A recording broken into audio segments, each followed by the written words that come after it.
if I could really step into my purpose, it would mean that I get to live in the higher brackets of acceptance, understanding, love, joy, peace. And if I can be the inspiration, which I truly believe is leadership, to show others what's possible through your own actions, that's when we're really talking about impact. I want to ask you a question. What is success to you? And is there a gap between where you are right now and the life that you're living, to where it is that you really want to go? Because if you said yes, then this episode is for you. As I'm so grateful, I'm so thankful to be sitting down with Joel Brown, as we've both lived here in Bali for many years. And I'm going to be sharing with you in this episode a conversation I think you'll really love. And in this episode, we're going to be going through how is it that you can actually create the life of success that you really want? How do you actually build purpose and meaning into your life? And why is Joel designing the business and his life the way he is doing today? And so much more. Now, in this episode, I really believe you're going to be walking away knowing and understanding how to be able to craft a life that you really want. But importantly, how do you actually avoid the overwhelm, the frustration of all of the misinformation that is out there? And so if you're joining us in the podcast right now, please be sure to go head over and join us on the YouTube channel, as well as this is beautifully shot, if I may say so myself, at Joel's place here in Bali. And also, if you're going to be sharing this out on social media, please tag myself and Joel, because I would personally love to say thank you. Firstly, Joel, I just want to say a huge thank you. You're someone that we've kind of crossed paths for so many years now, living here on this island together, and I always love every single time that we get to sit down and jam together. So firstly, dude, I just want to say thank you for you, and thank you for doing what you do, because I see the work that you put out and it is world class, and to kind of see behind the scenes of what it is that you do, it's remarkable, dude. So thank you, brother. Yeah, thank you. Man, I'm just having fun with it. That's what it's about. Good. Well, that's what we hear about today. And I think especially when it comes to, I want to go like straight to the point, especially about what we were talking about before we actually hit the record button. And that is, what's freedom mean to you? And then let's pass this out, and especially with what's going on in the world today. So I think there's kind of two lines we can go down. There's like what is very timely to what's happening, but then also what is going to be grounded in things that we can always move forward with. Yeah. Freedom is such a big word, right? It's kind of like a buzzword in the personal development world. And this is what I do with my clients and my students, because this really helped me. Whenever I hear someone say, you know, like, oh, I want freedom, or I want abundance, I'm like, well, what does that mean to you? Like, let's define it. Otherwise, it is just a trendy thing to say, you know? For me, freedom is, it's being able to go through the small stuff in life to get to the meaningful stuff, and not let the small stuff sweat you out, you know? And I'm at a point where it's not, and this is what some people think is like the small stuff stops, and then you just kill it at the top of the mountain. It's not how this thing works, right? That's like a fantasy in so many people's minds. But I look at it like, I still get to experience the stuff from day to day that comes in, but it doesn't rock me like it used to. You know, I'm not easily rattled. I get to focus on the things that I actually love, and this is where it is like the juice is where the meaning is. And I truly believe that we're not just dancing with our DNA, that we're actually created for a reason. You know, there's meaning that's been placed on your heart, right? Like, you actually matter in this world. And I want to get more of that, and I want to inspire more people to be able to step more into that. And as I do this in my coaching, in my training sessions, my workshops, my retreats, I see people for the first time in their life come alive. And it's because they find where their alignment is. You know, it's because they get out of their own way. And to me, that's freedom. You know, it's not a bunch of money. The money will come. That's just a byproduct of you getting out of your own way and staying consistent and staying focused and getting in the game, you know, and learning how to negotiate your wins instead of just letting life happen to you, bouncing around like this, like a pinball in a pinball machine. So to me, that's freedom. Dude, I love this. And so if we take the concept of what we were talking about before, of the greatest reset, and can we attach that to the thought of what you just said of like someone being aligned with themselves? Because I feel like this is a great time for someone to look at what's going on and then to be able to have that realignment so that then they can move on to that. Yeah, absolutely, man. You know, for me, it's my spiritual relationship with God. You know, I'm not about religion, can't stand religion. For me, it's about relationship. You know, it's not about the institution, it's not even the building. It's what you get to co-create with God. And you know, I said before that I believe that we're here for a reason, and I think when we're so self-absorbed into like what we want, it's like me, me, me, me, me. And the self-development space, the new age space, they're very good at hammering this message of self, self, self, self, self, right? And you might, because you're a father, you might start to understand what it means to think bigger than just you. Because now you've got children's mouths to feed. You're challenged to be able to like stand in a space and be present with someone else apart from you. And I'm sure you would say that you've grown probably even more in that experience, right? Because you realize what it means to be of service. And even just to respect your wife, to see her give birth, you know, it's like, what an insane, I haven't experienced that, but like to see this miracle come alive and the awesomeness of creation, like God does that with us when we create too, you know, like we're here for a mission and a reason. And I think a lot of what I did when I was younger, and I'm sure so many people that are listening right now can probably attest to this too, that it's kind of like when I was younger, I used to go out clubbing, you know, and I'd get drunk, or I got into hardcore drugs when I was younger. I had to work through the processes of forgiving myself for going through that, but also learning the lessons from it. But just really going out there and doing all the worldly things. You know, I've traveled a third of the world so far. I've lived in luxury places. I've traveled to all these, you know, epic events and stood on stages with some of the titans in the industry. You know, I've had book deals and multi-million dollar, you know, incomes and all these sorts of things coming through. But for me, this is ambition. You know, it's like, what can I get out of this? And that never stops, because there's so many things in this world. And I started to notice that this materialistic mindset started to shift when I realized that every time I'd achieve it, yeah, it was great, celebrated, awesome, got a nice milestone. But when I realized that I was chasing everything externally, the more that I did that, the more empty I started feeling in here, because it was a reminder that it's only going to come from the internal and the eternal, right? So the more I started to step in and really start to co-create, to be in that prayer, to be in that seeking, like, what does God want us to step into? What are we actually here for? Because I don't want to keep doing this for the rest of my life. You know, what's the point of conquering all the mountains if I don't even get to meet the creator that created the mountains in the first place? And so what I believe is that a lot of people are in ambition, but there's a difference between ambition and purpose. Purpose is where you realize, actually, I get to create something that's greater than myself. I get to contribute as a leader in this space, and not because I want pats on the back, but because it's necessary in order for us to be able to experience the fullness of life and to be in service of that with others too. And I think so many people don't know what a leader really is. It took me a long time, I'm still learning. But there are a lot of people out there that don't have the direction, they lack clarity, they lack focus. There's so many things that are missing in their life. And so if there's someone that at least has walked the path and done it in a noble way, with integrity, with compassion, with the foresight to be able to see, like, look, let's make what we do actually have an impact here, not like a trendy word impact, but actually really build courage in others by showing how it's done, then that's when we start to really encourage more and more people. It's like a ripple effect for people to step into more of their purpose. You know, because like some people want to jump straight to purpose. Like, what's my purpose? It's like, yo, you haven't got ambition out of yourself yet, right? You haven't emptied yourself for that. It's like, I don't really want to go to the clubs anymore and drink my night away. I've already done it. I know what it's like. I emptied myself of it.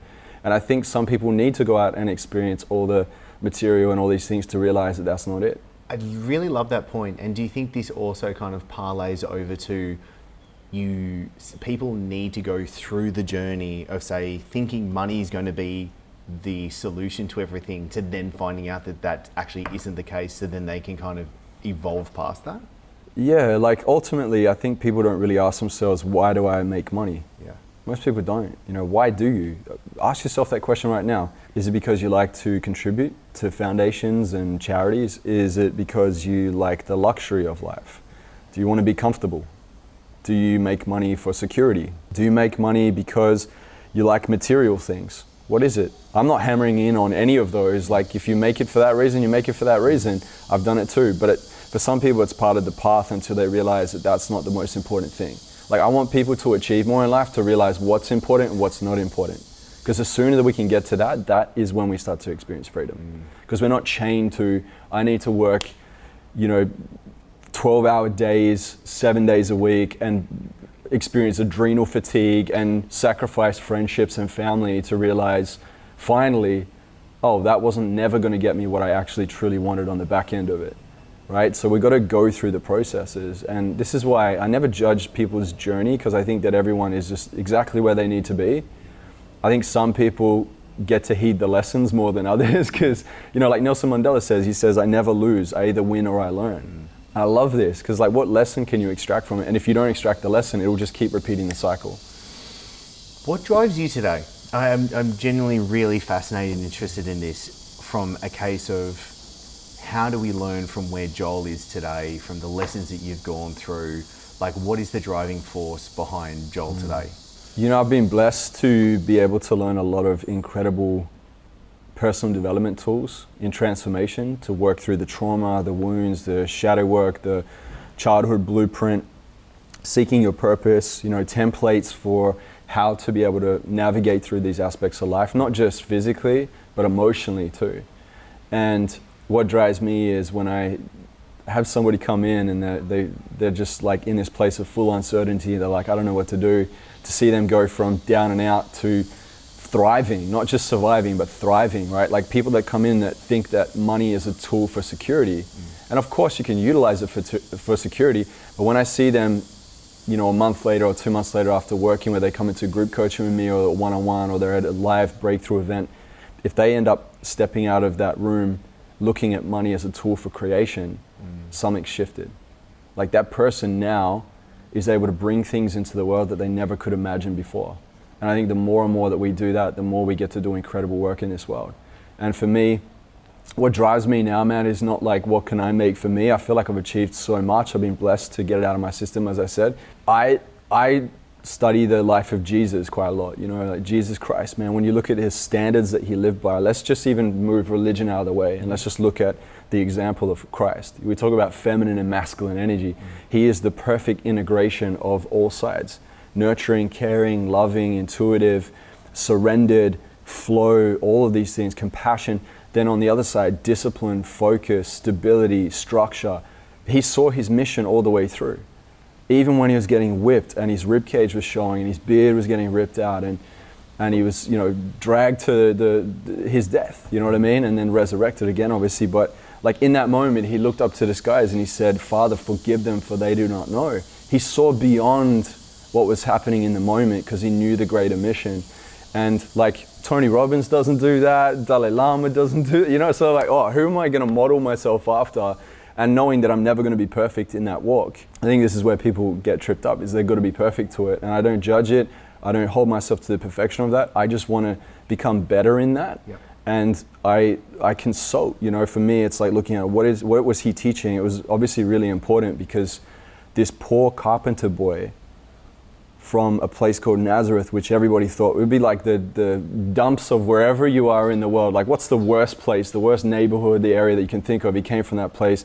Poor carpenter boy that walked this earth with no shoes on, went and just poured love into the world. He spoke radical truth that triggered the living daylights out of the religious people, all the way to sacrificing himself, right? When he says that I can give you eternal life, how will we believe that unless he can prove it?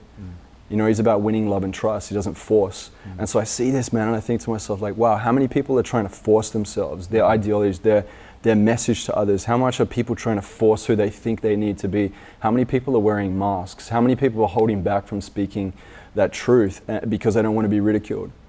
Like, how important is your mission in this world? And if I keep thinking that I have to hold back and then I have to soften it down or hide behind my brand, then I've got to ask myself, am I really on my mission? Because the mission is the thing that drives me. You know, for me, it's really about more and more people coming to know the standards of what Christ walked in and coming to know what it means to live in truth, love, and liberty. Right? This is what it's about, truth, love, and liberty.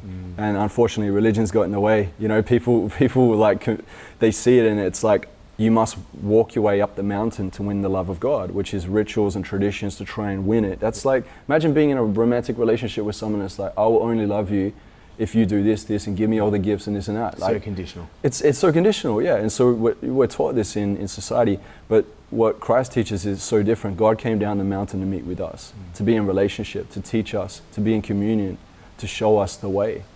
You know, so I look at this and I'm like, what is the way? How do we come out of this fallen empire, this dark fallen empire that we know exists? I mean, all you need to do is look at someone like Hitler or Stalin. You know, not everything is all good in this world.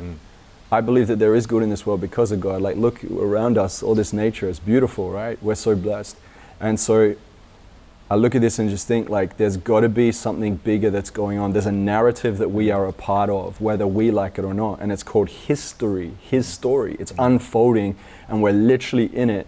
And life as we know it is an interlude. And we're experiencing this right now. We're in the courtroom of life right now. We're the witnesses living out this journey, what it's like to be in the human expression. It's pretty nuts, man. Dude. That's what I think about, man. I know it sounds like next level, but that's what I think about. And I think about like how important that is. I don't waste time, you know, I focus, I stay on mission. And I think some people, they get to connect more with what is the greater thing that they get to move through, because we're so caught up with the distractions of social media and the politics that are going nowhere in life, you know? There's a lot of things I want to be able to take from that. And that was beautiful, dude. You got me all fired up, man. This is good. So let me take this one thing first. I heard this the other day. Jesus wasn't a Christian. Buddha wasn't a Buddhist. Lao Tzu wasn't a Taoist. They were just simply teaching love. Yeah. And what I take away from that, and I think where I can apply that to this conversation now, and the word that keeps coming up for me, and I'd love to know your opinion on this, faith. The word faith, how do you have faith in your life, and how do you see us as a collective use faith? And I think it's definitely pointing to, and I want to see where you come with this, is because it's not the religious faith, because you've interviewed a lot more people than I have. And so many times in interviews and conversations with such amazing people, I get this feeling of faith that's sitting behind them. Yeah. So where does it sit for you? How do you kind of use that in your life? Yeah, it's a good question, man. Like, I think there's a massive difference between wishing and hoping, and then there's faith. Yeah. And no one can 100% say, like, even with Christians that I talk with, I'm like, you can't 100% know for sure with everything that God absolutely 100% exists in the way that you see it. Yeah. You can't. I can't. Yeah. No one can. Maybe 90%, maybe 95%, right?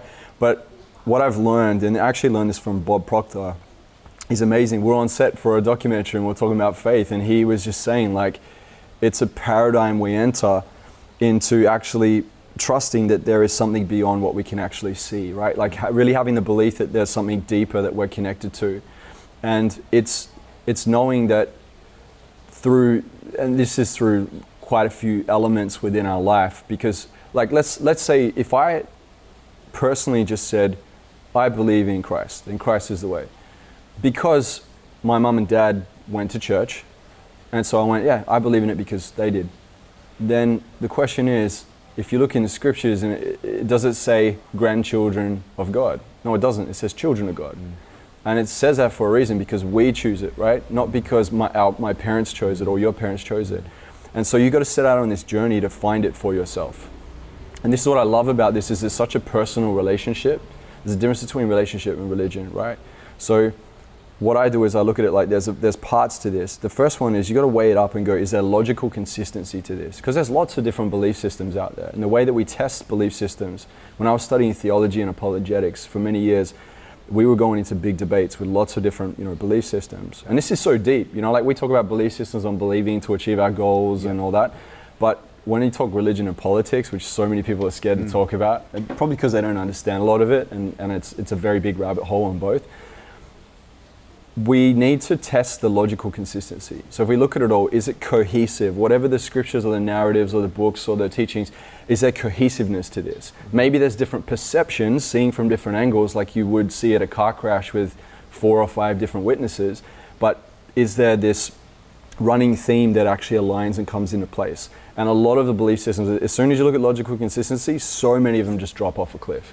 Because it lacks that, like and there's always like little minuscule things you can debate on, but I'm talking core things that don't add up.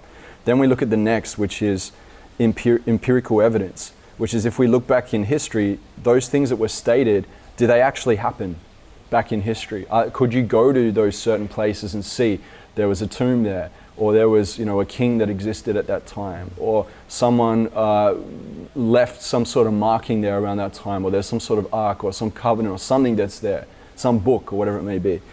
And so a lot of belief systems will drop off the map after that too, because for some it's like an idea that popped up 100 years ago and everyone may think it's truth today, but it only popped up from maybe Sally down in Alabama that decided to put something together. So you've really got to test it. Like, think about it, your belief systems are so important. Your beliefs and your values drive every decision you make, and your beliefs and your habits shape your identity. So I want to know, are my beliefs correlating as much as I can see it with reality, or are they confusing me? Because a lot of people can be shifted and they can be distracted by holding the wrong beliefs, or at least beliefs that are sending them in a direction that ends up with confusion. And then the last part, which is very personal, is experiential relevance. So you have logical consistency, empirical evidence, and experiential relevance. That is, if I came to you and said, Chris, Jesus is the truth. I saw prayers answered and miracles unfold before my eyes. You're like, that's cool, bro, but I haven't experienced that. It's not enough, you know what I mean? It's like the final piece, but it's not enough for somebody to just experience that one paradigm. It has to be those three combined together. And then to go even deeper, if we really want to challenge a belief system, you want to look at origin. Where did it come from? So if you trace it all the way back, like where were the first scriptures taken or notes taken, or where was this first documented? And is there any sort of surrounding like evidence or perspectives around this? Like once again, so many of them will just drop off because they can't say where it came from, that it's like come from an idea and a concept and it's evolved and people like the sound of it or the feeling of it, so they took hold of it. So you have origin, then you have meaning. Is there meaning behind it? What's the deep meaning? Right? And then we have morality. Some belief systems don't have the morality there. If you look at it, it's like kill this person for not believing this. That's not very good morally. So origin, meaning, morality, and the last one is destiny. Where are we going with this? Do we just go off into nothingness? Is there just a kind of, oh, and this is just what it is, and you just got to suck it up and that's it? It's like, oh, well, that just took all the meaning away from everything that I had before it. So yeah, it's a really good way to test your belief system. I think people don't test their belief systems. People are just only trying to get out of their own way. They're like, I don't even know what I'm doing. I've got my blind spots. How do I work through this?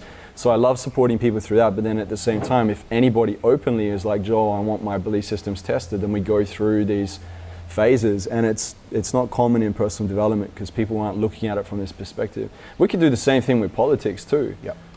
I can sit in and talk with someone that's considered to be, they class themselves on the left, and someone that classes themselves on the right. You're like, let's pull this thing apart. Yeah. And usually by the end of it, they're like, oh my gosh, like I'm picking and choosing the things that feel good, but it doesn't actually correlate with like a number of other. There's so many clashes within that belief system itself, so it falls apart. And then the question is, what am I fighting for? What is my identity? Why am I so like holding on to this identity? It's because a lot of the time we build brands around it. We market ourselves as this identity. Question is, who are you if we strip the identity away? The online identity away, right? And what I had to learn to be able to get out of my own way is that the value that I bring into the world is not what I do. It's not even what I have, it's who I am. And that was a game changer for me in my healing, because I used to give it away in relationships, man. I used to give so much to the women I would date, always spending so much, fancy trips, all the, you have access to my network and all these things. Lead with the title, I'm an entrepreneur, I'm a speaker, I'm a coach. Then when I realized, like one of my buddies one day goes, bro, why do you think we're friends? What kind of value do you think you bring to the table? What do you like about you? What do you think you bring to this friendship? And I listed like 3 things. And he's like, bro, you're funny, you're smart, I love having deep conversations with you. You like to, do things that are going against the grain. And he listed about 50 things. As he's listing it, bro, I started crying, man. It hit me so hard because I realized that in him seeing that in me, I didn't see that in myself. You know what I mean? So I look at this and I'm just like, wow, like the identity is shaped by our beliefs and our habits, and our decisions are shaped by our beliefs and our values. These are really important things that we get to pull apart.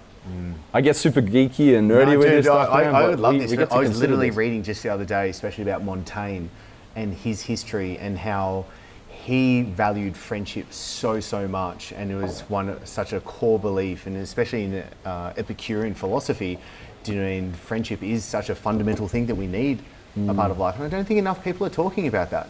Yeah. And I don't think how we need to be able to nurture friendships and those relationships so much, but then also the ability to then see other people and to understand that different cultures, different beliefs, at just where they're at as well. And it was also interesting because Montaigne did that as well. He would see so many different cultures and be able to look at them and be like, well, that's just weird. And they gave like crazy differences, as the difference between how the French and the Germans would heat their homes. And the Germans thought the French did it, crazy ways. The French thought the Germans did the crazy ways. But there's no right or wrong. And I think that's the interesting part, is like being able to take a step back and then understand why is the belief coming to. And especially with what you were saying before, I think that comes really back to what I see is like the logos, the ethos, the pathos of what is actually happening as well. But then how you apply that. And I really liked where you ended up pointing that to, was also, well, what's the destiny of it? Once you have an understanding of morality, but then taking it and then looking at what the destiny of this is, which brings me to, because like, I'll be honest, I really suffered, I think it's still a core wound that I have now, of feeling worthy. And it's something that I can see has clearly caused me a lot of suffering and clearly held me back in so much of life as well. But also at the same time, I can see it's been a great blessing because it's gotten me to where I am today, which is incredible. So what would your understanding and help be, Joel, for someone that has a belief system, they're listening to us right now and they're like, oh, a light switch has gone off. They can see that they're the ones holding themselves back because there are some belief systems that aren't best serving them. What's that process to unpack that? I can share a few things, man. This is a great question. We can dive into this. So the first thing I would say is your reality is a direct printout of your unconscious patterns and programs. You know, I had Dr. Bruce Lipton on my podcast and we talked a lot about this. And some people don't like hearing that because it's like, wait, I'm responsible for the place I live in or the, crappy relationship that I'm experiencing right now. It's like, you negotiated every single thing in your life up until this point and you will continue to. So I look at this and I also think, okay, we're doing the best. Like when someone says, I'm really trying to, I believe them. Yeah, you're doing the best you can with what you have.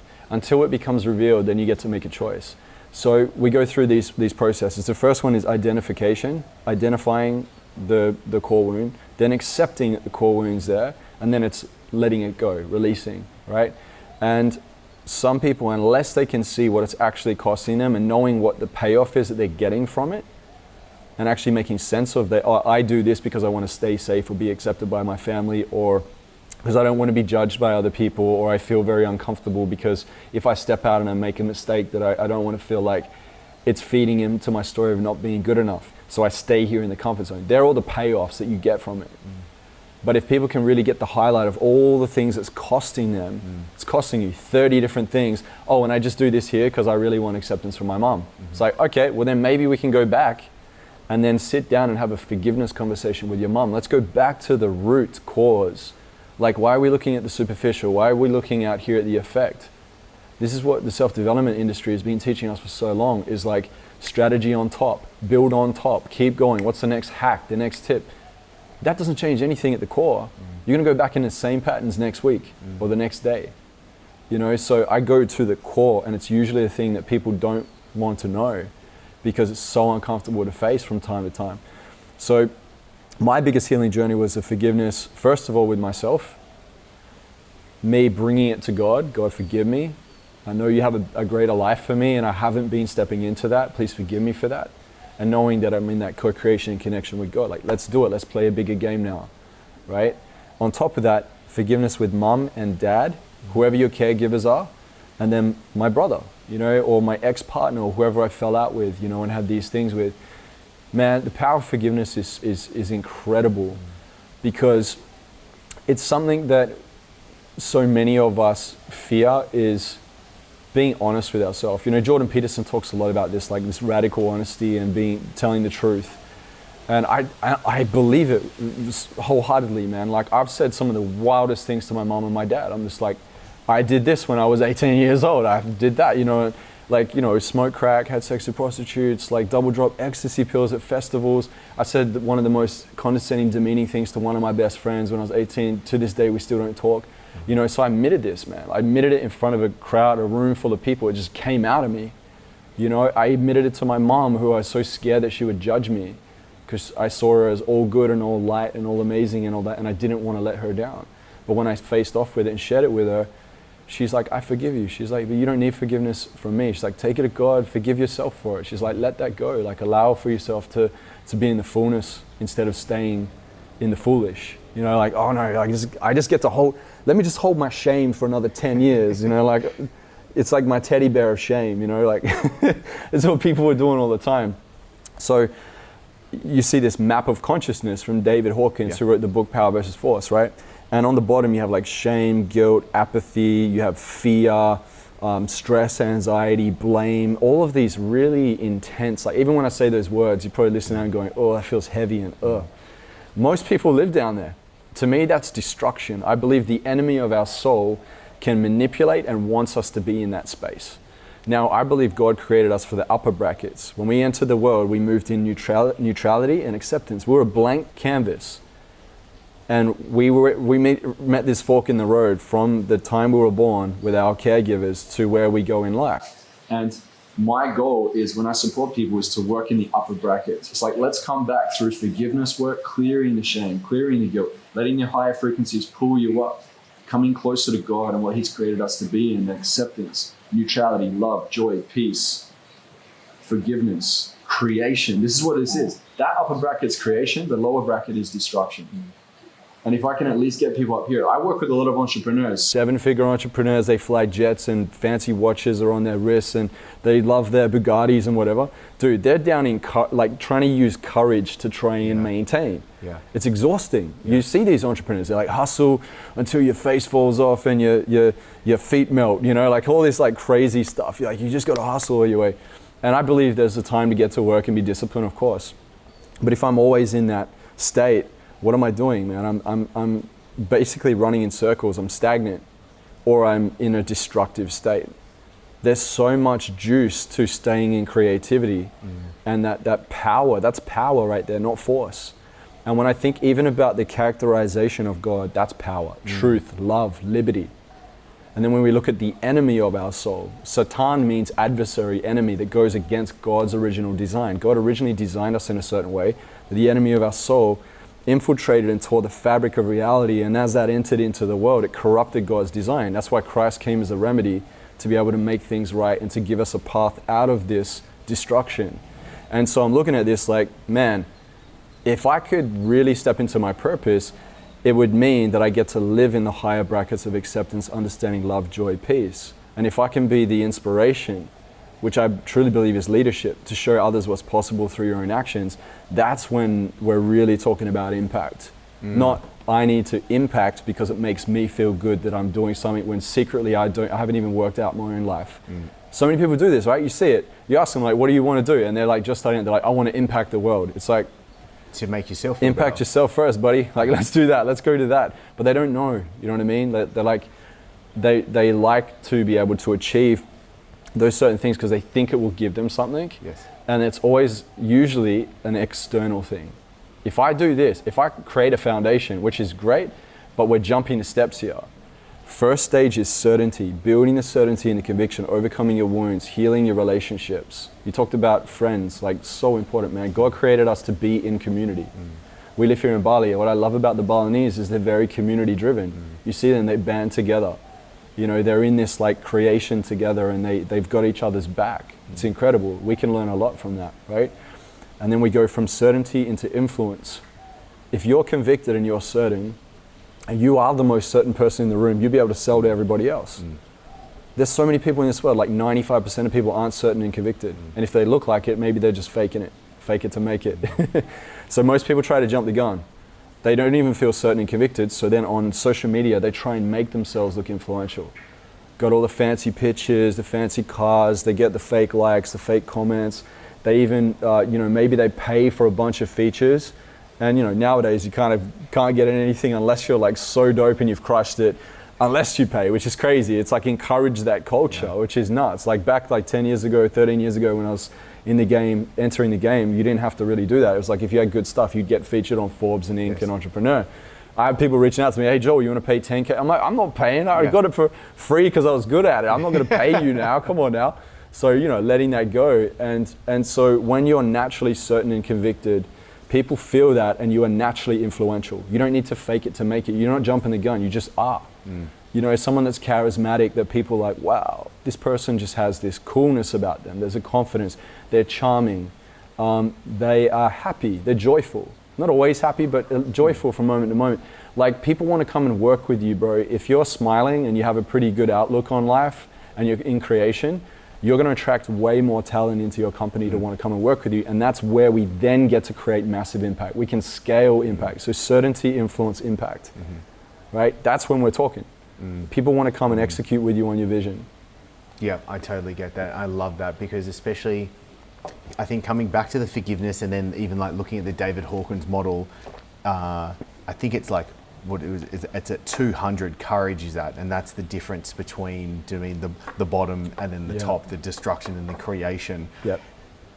And for me, I could definitely see, especially after, because I actually had my psychotherapist recommend the book Radical Forgiveness. Oh yeah. Oh. I've read some of it. I haven't read the whole thing. It's really good, man, bro. just like really good. Blew my heart out, and it was exactly what I needed when I needed, and I do recommend it to a lot of people when I see that blockage come up. And he also has a book called Radical Self-Forgiveness, which is fantastic as well, because I think that's a great way to start. Yeah. And then for me, going through the relationships of where forgiveness had to happen, it really blew my mind how powerful it was. Yeah. And then how that changed how I was actually showing up in the world after it. Like, I was like, that was a palpable change that actually happened because of this work.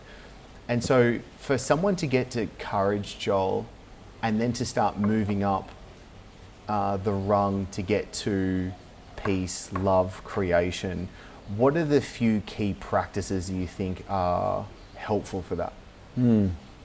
Well, the core one is the actual forgiveness process. So writing a forgiveness letter, right? Yeah. You mentioned something before, that self-forgiveness. It's important to write the forgiveness letter to yourself first, because it sets a really good frame. So if I say, Dear Joel, I forgive you. I forgive you for the time where you beat yourself up for not achieving da-da-da-da. I forgive you for the time where you lied to your friend and now your friendship has fallen apart. I forgive you for the time where you didn't step into launching this in your business because you were scared of being judged, right? So you go through that, right? And then so what happens then is, if I write the letter to myself first, when I write the letter to one of my caregivers, like mom or dad, and maybe if you don't have a mother or a father, maybe somebody else has brought you up, right? Yeah.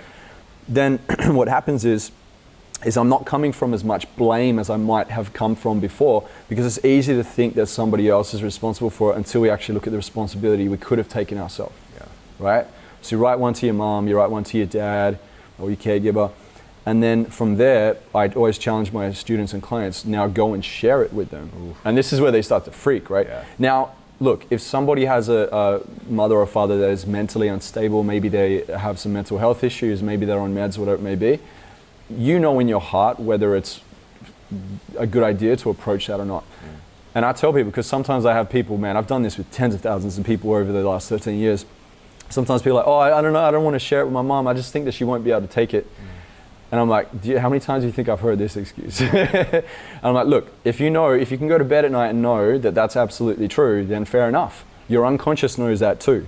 But if you go to bed at night knowing you were deflecting and not facing off with it, your unconscious knows that too. You could even lie to me and say, I already did it, and you didn't. But you need to carry that with your life. And I ask them, how long do you want to carry this with you for? Dude, the amount of transformation that comes with this conversation with mother and father, it's insane. Because I've supported people in healing the masculine, which is, masculine and feminine don't mean just male and female, but men tend to lean more naturally into the masculine type of behaviors and characteristics and traits in the Western world. Western psychology frames it as this, maybe in other cultures they might frame it differently. But you have the feminine, which is more like nurturing, caring, loving, kindness, and so on. It's not that men aren't capable of that, it's just that women tend to lean more of that in that way as like a maternal figure in life. But let's say if I don't have a good frame or a good role model or blueprint of what it means to be able to have a good masculine figure, I either undercompensate or overcompensate. I either steer away from it and not know how to do it because I'm like working with my own tools here, left on my own, or I overcompensate and try and be more that so I can win the love from my father. And when I sit down and work through this with my clients and students, I realized like how many people that don't have a healthy masculine example actually struggle a lot with money and business. Because it's an avatar, a representative association, and a reference to what it means to be in that type of energy. So if I don't have a good blueprint of it, or I'm resistant to it, I'm gonna suck at business and money.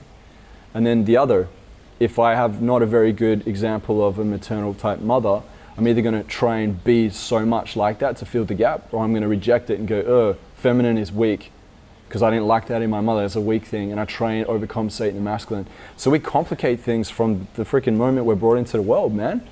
Have you heard of Gabor Mate? Yes, yes. So Gabor says this, man, he says, when we're brought into the world, there's only two things that we really need from an emotional support aspect. One is we need attachment. So we need to be able to like hold on to a caregiver and use that as a reference point to understand how to do life. Yep. So a baby can't speak at a very, when it's first born at a very young age. So instead it like cries, right? And it, because you have kids, it's like it gets emotional and it doesn't know what to do with those emotions. This is new for a baby. So it cries and then the mother or the father comes over, picks the baby up. That's the attachment, the physical connection. And then like the way you look at the baby, maybe you say some things to it, with the auditory, the kinesthetic, maybe you like show it some different things or whatever and bring it into presence and you nurture it. You're teaching this child how to regulate its emotions.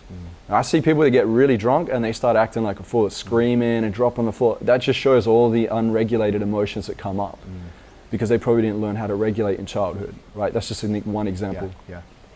And then on top of it, what we really crave as a young child is to be able to authentically express ourselves. If I'm trying to be who I feel naturally I'd like to be, and then mom or dad goes, shut up, keep it down, or like judges the way I'm performing or whatever it is, or that wasn't good enough, you got a D instead of an A, I make that mean one of two things. Either I need to keep quiet, no one wants to hear me, I have to keep it down, or you go, screw you, I'm gonna shout and I'm gonna be the center of attention and I'm gonna get louder to be heard. So we're always meeting this fork in the roads all the time.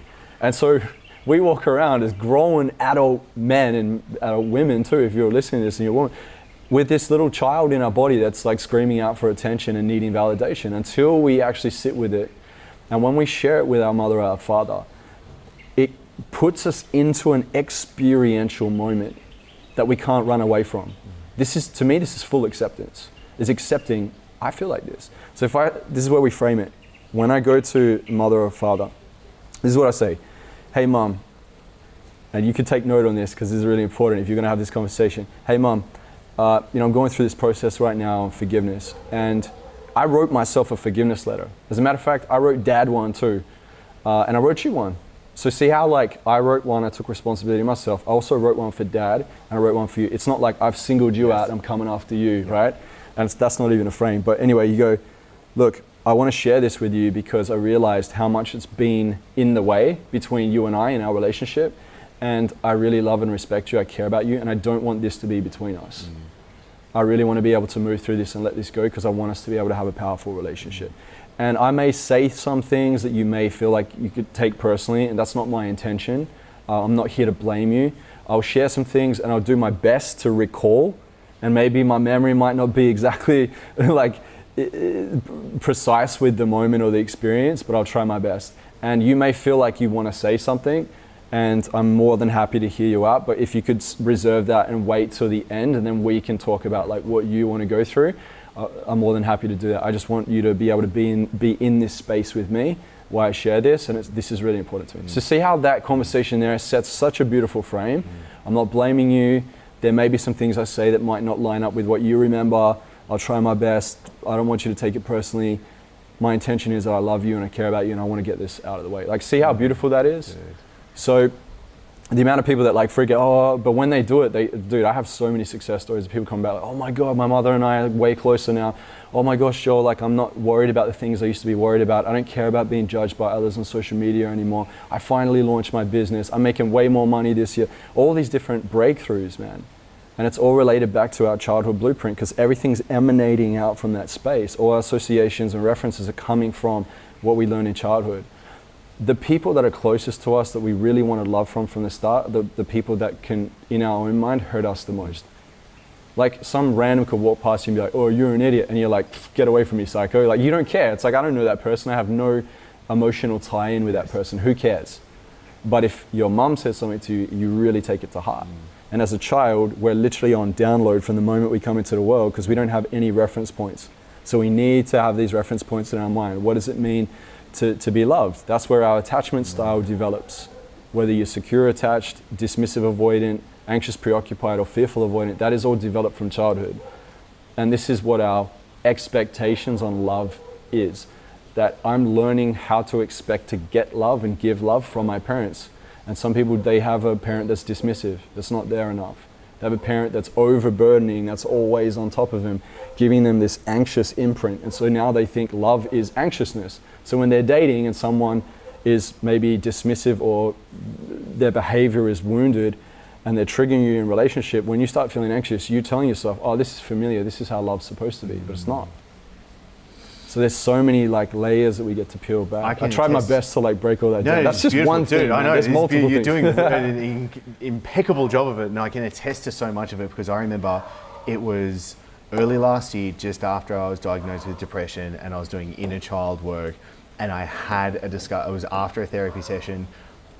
And my parents were actually up to come and see us and spend a week with me and the family. Wow. And I messaged them, I was like, hey, can you come around? I just had a therapy session, would love to talk to you. Yeah. Which is obviously not the greatest message you probably want to get from one of your children, but they came around, and to give some sort of context, like my parents were 17 when they had me, so they were very young, so much growing up. Like we grew up together in so many aspects. And the conversation I had with my mum and my dad was just mind blowing. Yeah. It was just incredible, and it was all on the table, but doing it with love and doing it with acceptance. Yeah. And we had a great relationship before, but God damn it, it's an amazing relationship now. And especially now as a father of 4 daughters, I'm so much trying to like very much. How am I showing up? What am I doing? How am I screwing my kids up? Like, and trying to navigate those waters and looking at the perspective of what's the story or meaning that my children could be making from what is happening right now. So it's interesting where I try and look from myself to then above to like my parents' relationship to now to my children's relationship as well, and how important this is. And dude, you explain it so well because this is a very thick topic for people to understand, so I really appreciate that. Yeah, no, well the thing is, right, like if you were to share it with your caregiver, so if anyone's listening and they're like, cool, I'll give this a shot, I think this could be good. The thing, like let's say you're talking to your mom, right, you'd say, Mom, I forgive you for the time where you said to me that, you know, I'm not good enough. Or the time where I got a D instead of an A and you got really frustrated. In that moment, I made it mean that failure and mistakes are bad. So see how you still taking ownership? I made it mean this? Because it could have meant millions of things, but you chose as a child, because children is very self-centered. It's like the whole world revolves around them. They want their favorite toy and it's like the biggest thing to them and whatever else, right? You know what it's like having kids. And then on top of it, like if something legitimately happened and it was not okay, share, it was not okay. Like I was very hurt when this happened. I felt really sad, you know? So like I made it mean, and then also when this happened, I was angry. See how this is like authentic expression? Yes, very much still your. Don't go in with attachment though. This is the thing that some people freak out about, is they go in with attachment of thinking, well, hopefully my mom says sorry or thank you or gives me a hug. You can't expect that. To me, I would be pleasantly surprised if that happens. Like look at that as a bonus. Yeah. But it's not about that. It's actually about you going in and having that conversation. And with that conversation, what you're doing for the first time in your life is you're facing off with it. You put yourself in an exhilarating moment where you're unconscious, because your body is the unconscious is the body. It communicates through emotion and feeling. And they say like your gut feeling, that's what it's coming from, right? Fight or flight or whatever else you're programmed to be feeling through certain experiences. So if I share to my mom, I can never take that back, and I'm in the moment with him, it by default starts to reconfigure and repattern the unconscious programs. Yeah. And what you're showing yourself consciously to unconsciously is, I am the master of my mind, not the slave to it, as Joe Dispenza says. Like you bring and you that forward and you take the power back. This is where we go into full acceptance. Like there's a reason why God keeps saying, forgiveness. Pray for forgiveness. Jesus, forgive one another. Like, why do you think it's so important? Forgive them, Father, for they do not know. What he meant in that moment is all these people that are inflicting this pain on him, he could see beyond it. As much as they were ripping his skin apart and tearing him down and spitting on him and slandering him, he could see beyond it and going, I know the repercussions to the actions of everyone around me, and please forgive them, Father. Like the incredible love. It's a beautiful love story, man. You know, so this is what we do. He reconciled within the universe this opportunity for us to learn from his example and to be able to follow in the way, in the steps, right? And so it's the same thing that we get to do. When we get to do that, we get to break every chain. My family tree is not going to stay the same. It stopped at me, and I said enough.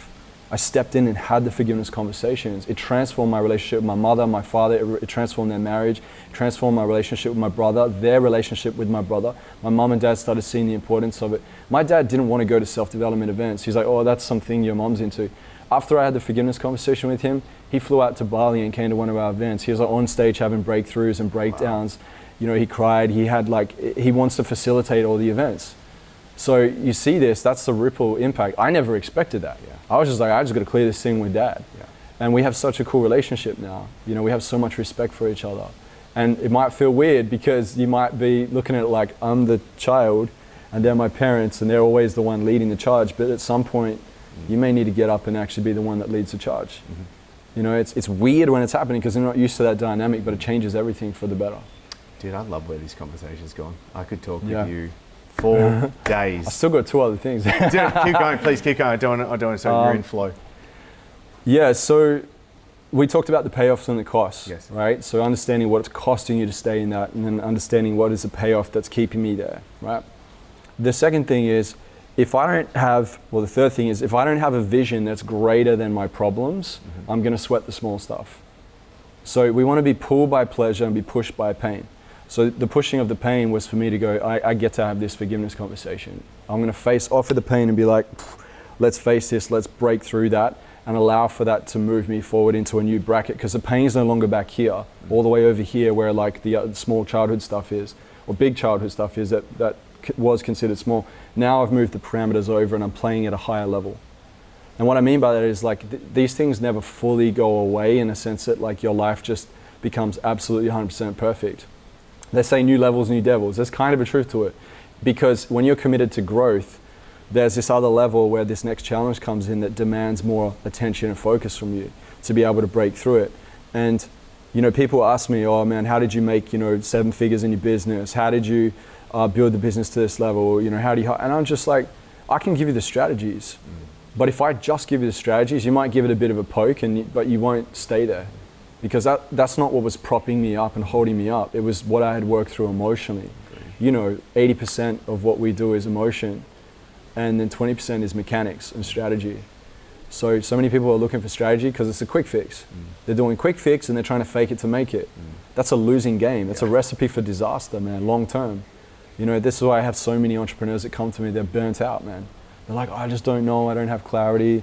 Why am I not getting this and that? You know, like, dude, I've had like temporary successes here and there. I've had achievements where I thought it was the biggest thing, and then the next week it's like, okay, done that, what's next, you know? So many things that come and go. So like you, bro, like when I shoot content, I shoot it and I let it go. I shoot it and I let it go. Shoot it and I let it. It's just like, cool, we're moving through it. I want to turn around and see my body of work from over the last 10 years and be like, oh man, I really stepped in.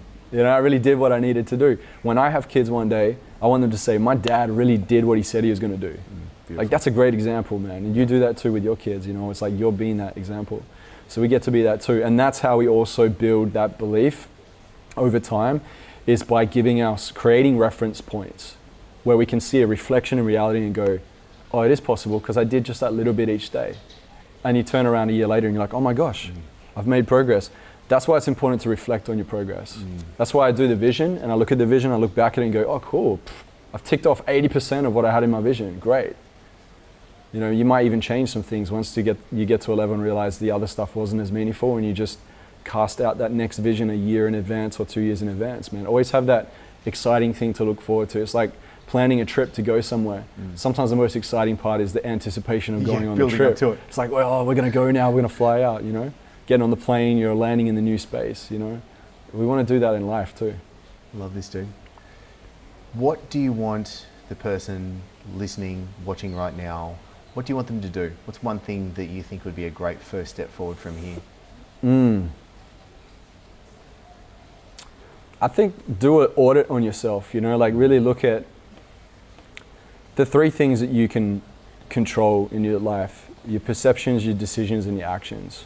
Like, what am I perceiving here? If I'm looking at like my belief, what lens am I looking through? Okay, so that's why I was saying challenge your belief systems. Also find out where were they developed, working through the forgiveness to see if your beliefs and your perceptions shift. They will.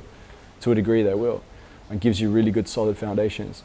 Your decisions are shaped by your beliefs and your values. So if you're not right with your values and you haven't got your values in place, then you're going to be operating out of alignment all the time. Yep. Right? So, and we're disempowered when we're out of alignment. Yep. Dr. John DeMartini, who is one of my mentors, he says that it's the torch that is lit from within. When you're in spirit, that inspiration lights you up from within. The alignment with your values, whether it's your vocational or your core values. So vocational values are like verbs, are like doing things like fitness, running, jogging, writing, reading, maybe it's like Pilates, maybe it's playing basketball, whatever. They're your vocational values. Then you have your core values, which is like love, integrity, compassion, joy, peace, communication, whatever it may be, right? And sometimes there's a little bit of a gray area that you may see, but I'm just pointing you in a direction to start thinking about it. You want to know your top 5 vocational, your top 5 core values, and audit yourself and go, am I living in these more often than possible? Or have I set my life up in a way where I'm only living in 2 of them each day? Well, what would it look like if you lived in 10 of them a day or 8 of them a day? That's got to be better than 1 or 2. Most people are working a 9-to-5 job, which for 8 hours of their day, they're only allowing themselves to work in 1 value or none. Yes. And then they wonder why they don't feel fulfilled. And I don't think the key to life is happiness, it's fulfillment. There's a difference. Happiness comes and goes. Fulfillment is deeper. It's a connection to something greater, right? So yeah, perceptions, decisions, and then actions is you got to have a strategy and a game plan. Have your vision in place, really work towards it. Learn how to do some sequences too. What I mean by that is like get a mentor that can show you, all right, here's a better path. Do A, B, C, D, E, F, G. Some people are going D, C, F, E, G because they're trying to jump to the things that think will give them the most validation. Yes. Instead of getting a mentor to go, you're jumping the gun here, buddy. Yeah. Let's take it back a little bit. Here's what's most important. Like, I believe that success is a sequence. It's a combination. It's like having the right key to unlock the door. And I believe the same thing too with spirituality. The reason why I broke down logical consistency, empirical evidence, experiential relevance, without overthinking way too much about it, there's a combination to that we get to test it up against it. In the scriptures, Paul says we must have an apologia. It's Greek. It means you must have a reason. Mm-hmm. Don't just accept this belief. Mm-hmm. Actually test it, like iron test iron to strengthen or to break it down. Like, what is it here? Is this actually legitimately true? And that actually brought me closer to believing in the scriptures, because it was like, don't just take this. Test me. God even says in the scriptures, you see, he wrestles with Abraham. Like, he's like, I want you to wrestle with me. Let's do this. Moses and God had a fight, like a verbal, like this argument against each other. He's like, come on, buddy, like wrestle. I want to see some passion in you. I want to see you fighting for this conviction. I don't want you to just take it because it's said. And that's relationship. Like, I want to be with a partner that challenges me sometimes, as much as anybody that's ready for that wants a growing relationship. Is it's like, you don't want a partner that always agrees with you. Yeah. Imagine that. Yeah. After a while, I feel like you're with a slave or a machine, not an actual free will living being that you can co-create with and grow with. So do all this, man. This is a lot. I love it, dude. I absolutely love it. Now, before we wrap this up, dude, I just want to say, I really do love you, respect you, and admire you, Joel. Thank you, bro. You're a really great dude. Appreciate you. And You I too, appreciate every time that we be able to get together. And I absolutely love it. I really do. I admire it. It's fantastic. Appreciate it. Now, where does the listener, the watcher, where do we go right now to be able to soak more in from yourself? For sure, man. So you can head over to my new platform that we've just built out. It's called Awe Bliss. So AWE, as in awesome, BLISS. Awbliss.com. We have the whole entire framework of the vision process. You're going to learn. And like, a lot of people say, oh yeah, I've mapped the vision, or I've heard about the vision or manifestation. Or that. This is different, man. There's nothing like this because it's my hybrid models that I've been using for the last 13 years. I've been teaching it for the last 9 years. And it's ways of structuring and chunking down and hybriding in different mental shifts to be able to really achieve your vision. My students that are really committed to their 10-year vision process and the 10-year vision game plan, they're achieving their 10-year vision within 2 to 3 years. Wow. That's how insane this is, right? So we've supercharged the vision process. So you learn how to do that, and then we have 8 categories of life, like business, career, health, romance, wealth, family and friends, fun and adventure, physical environment, and personal and spiritual development. They're all in there in workshops, and they're all the categories that you need in your vision to live a full life and to live in harmony with God's original design. So you can come in and learn that. It's just a monthly membership, and you'll be able to get all the goods from that. It's not just me. I've got some of the world's top coaches, authors, and speakers that are teaching in there too. So amazing. I'm just excited for the world. They're already crushing it just with my frameworks, but to learn from some of the best in the world on how to really build out your vision and live in it, you're going to go next level. You'll be unstoppable. So yeah, make sure you jump into allbliss.com, and you can reach me at I am Joel Brown on Instagram. Shoot me a message or a voice note, whatever. Let's chat. I love it. Thanks for having me, dude. I appreciate you, man. Appreciate it.